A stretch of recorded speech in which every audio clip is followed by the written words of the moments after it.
네, 이슈 분석 시간입니다.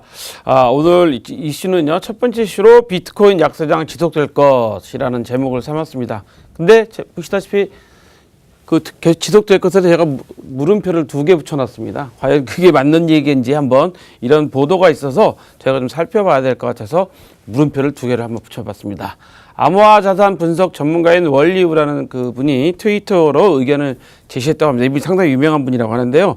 이분이 트럼프 대통령처럼 트위터에다 의견을 제시했는데 비트코인의 기술적 분석에 있어서는 상승장의 가능성이 높다라고 이야기했죠.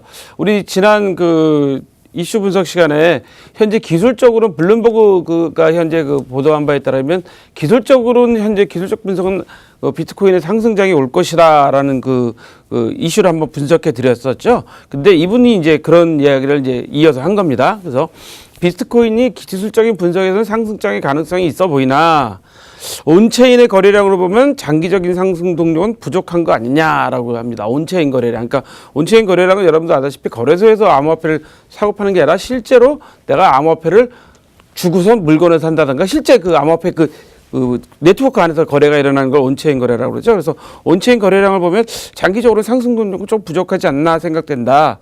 지난 7주간의 온체인 거래량이 급증한 것은 변동성에 따른 부작용이지 실질적인 거 아니다라고 했는데 이 사람이 어느 정도나 좀 정확성을 갖고 있냐를 저도 찾아봤더니 작년에 6,000달러에서 3,000달러로 하락할 당시에 큰 거래량을 동반했는데 그거는 거래량의 증가 시효는 아니다. 따라서 그 후에도 거래량이 계속 떨어졌다는 거죠. 이분이 얘기하는 거는 온체인 거래량이 계속 좀 유지가 돼야 된다고 하는데 이 월리우라는 사람은 작년 5월 말에 비트코인 우리 6,000달러에서 요즘에 3,000달러 선으로 떨어졌지 않습니까? 근데 6,000달러 이하로 갈 것이라는 걸 예측을 해서 좀 유명해진 사람이라고 해요. 근데 또 반면에 유명한 투자회사 와이스 레이팅스의 후안 빌라버드 애널리스트라는 사람은 또 다른 전망을 내놨어요. 이름이 참 깁니다. 빌라버드. 이분은 어떤 전망을 내놨냐면 거래소에서의 거래는 시장의 등락의 원인이 있기 때문에 주기적으로 이제 반복되는 성격이 있다. 주기적으로 반복되는 성격이 있다. 근데 온체인 거래는 생각보다 빠른 속도로 성장하고 있기 때문에 가격 상승이 기대가 된다라고 이제 반대의 해석을 내놨습니다. 똑같은 내용을 가지고 서로 반대의 내용을 한 거죠. 한 분은 우리가 암호화폐가 거래소에서 거래되는 게 있고 온체인 거래가 있는데 거래소에서 거래되는 건 주식시장처럼 어떤 반복적으로 일어날 수 있고 시장의 분위기에 따라 등락하지만 이 온체인 거래는 계속 지속적으로 늘어나고 있기 때문에 앞으로 저 상승장의 여력이 있다라고 이제 해석을 했죠. 근데 반면에 이제 이더리움 공동 창시자 조셉 루빈도 역시 상승을 예측했습니다. 이분은 뭐라고 예측을 했냐? 2018년은 바닥의 해다. 이미 작년에 연말에 이야기하길 2018년은 바닥의 해인데 시장에 대한 FUD로 일단 발생이다. 그러니까 두려움 이런 것 때문에 발생됐다는 전문 용어인데요. 그렇게 발생됐다. 따라서 이분이 표현이 참 재밌습니다. 하늘이 무너지지 않는 한, 무너지는 일이 생기지 않는 한 2019년은 미래가 밝다라고 이야기했습니다. 2019년은 미래가 밝다고 했는데요.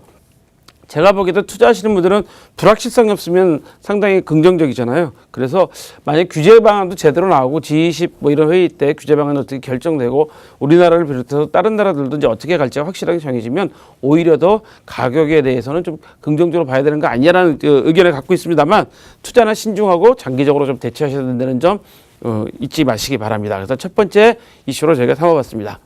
두 번째 이슈는요. 게임은 매각하고 블록체인은 시작하고 이런 제목을 좀 삼아봤습니다.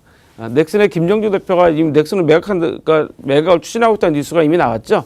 근데 넥슨 같은 경우는 이제 3가지 포트폴리오가 있는데 회사 사업에 게임, 그다음에 라이프스타일, 그다음에 블록체인 이렇게 3가지 현재 사업을 하고 있는데 많은 분들 전문가들 그러니까 업계 관련자들이 얘기에 따르면 김 대표께서 게임은 매각하고 블록체인은 관심이 많다.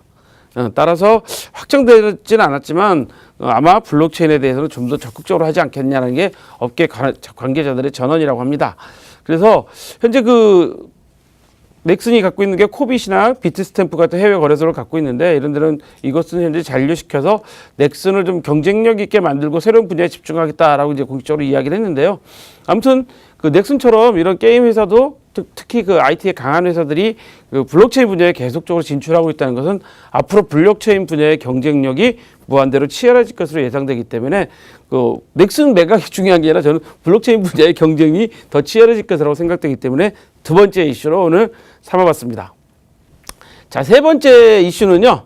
세 번째 이슈는 블록체인 산업 내 빅블러 조짐이 있다라는 내용입니다. 이건 우리가 앞으로 암호화폐나 블록체인을 보셔야 될 분들은 좀 눈여겨보셔야 될 사항에서 마지막 이슈로 삼아봤는데요. 빅블러는 사업 간의 경계가 모호해지는 현상이라고 합니다. 그러니까 예를 들어서 그 암호화폐 거래소가 거래만 해주는 게 아니라 뭐 자산 그 암호화 자산에 대해서 조언도 해주고 분석도 해주고 여러 가지를 하게 되지 않습니까?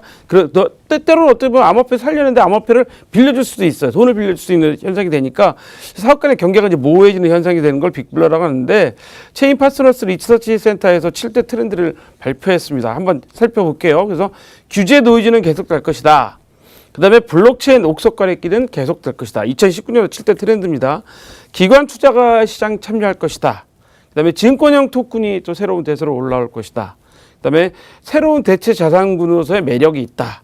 그 다음에 중앙화된 블록체인 프로젝트들이 나올 것이다. 우리 사실 탈중앙화된 이야기들을 많이 했는데 지금은 거꾸로 중앙화된 블록체인이 나올 것이라는 얘기를 했고요. 마지막으로 빅블러와 보안의 중요성이 대두될 것이다. 그런데 뭐 보안의 중요성은 제가 더 말씀 안 드려도 아실 것 같고요. 지금 좀 전에 말씀드린 것처럼 빅블러는 게 거래소가 디지털 자산의 종합금융 서비스로 발전할 가능성이 높은 거죠. 그래서 채굴이나 거래소, 보안, 금융, 뭐 커뮤니티 전통금융으로 분류하는데 이것들이 전부 다 어우러진 하나로 이루어질 가능성이 높아서 새로운 산업이 등장하고 발전이 기대되고 있다고 합니다. 그래서 오늘 세 번째 이슈로 삼아봤습니다.